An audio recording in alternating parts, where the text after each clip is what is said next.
अगले दिन उसने यह रहस्य अपनी बड़ी भाभी को बताया। बड़ी भाभी कुछ देर चुप रही, फिर गंभीर स्वर में बोली, अगर यह सच है तो मैं तुम्हें एक उपाय बताती हूँ। तुम ध्यान से सुनो। जब वह सारंगी से बाहर आए तब तुम तुरंत उस सारंगी को आग में डाल देना और उस पर गंगा जल छिड़क देना। इससे वह आत्मा अपने पुराने शरीर के बंधन से मुक्त हो जाएगी। लेकिन याद रखना, अगर तुम यह करने में जरा भी देर करोगे तो शायद वह हमेशा के लिए गायब हो जाएगी। छोटे भाई ने भाभी की बात को गंभीरता से लिया। उसने तय किया कि आज रात ही वह यह उपाय करेगा। रात होते ही वह फिर से उसी जगह छिपकर बैठ गया। इस बार वह पहले से ज्यादा सतर्क और तैयार था। उसकी नजरें सारंगी पर टिकी हुई थीं। तभी वहीं हल्की सरसराहट हुई और सारंगी से वहीं रोशनी निकली।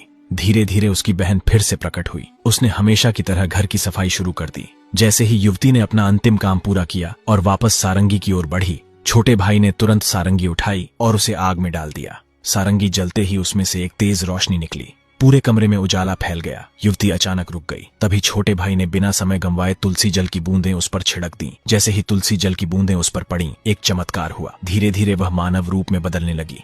छोटा भाई चौंक गया। उसे अपनी आंखों पर विश्वास नहीं हो रहा था। जिसे वह एक हादसे में हमेशा के लिए खो चुका था, आज फिर से उसके सामने खड़ी थी। उसकी आंखों से आंसू बह निकले। वह दौड़कर अपनी बहन से लिपट गया। बहन भी भाई से लिपटकर जोर जोर से रो पड़ी। दोनों एक दूसरे को देखकर फूट फूट कर रो रहे थे। छोटे भाई ने अपनी बहन का हाथ पकड़ लिया, जैसे वह उसे कभी दोबारा खोना नहीं चाहता था। लेकिन कहानी यहीं खत्म नहीं हुई। छोटे भाई ने तय किया कि वह अपने 6 भाइयों को उनके पापों का एहसास कराएगा। उसने पूरे गांव के लोगों को इकट्ठा किया। उसके चेहरे पर दर्द और आंखों से आंसू बह रहे थे। उसने कांपती आवाज में कहना शुरू किया, आज मैं आप सभी को एक बहुत बड़ा सच बताने जा रहा हूँ। एक ऐसा सच जिसे सुनकर आपके रोंगटे खड़े हो जाएंगे और आपको अपने ही परिवार से भरोसा उठ जाएगा कि कोई अपनों के साथ भी ऐसा कर सकता है। लेकिन मैं ऊपर वाले से यही दुआ करता हूँ कि ऐसा किसी के साथ ना हो। फिर छोटे भाई ने बताना शुरू किया, मेरी बहन जो वर्षों पहले मर चुकी थी। ऐसे ही कहानी देखने के लिए चैनल को सब्सक्राइब करें और कमेंट करना ना भूलें।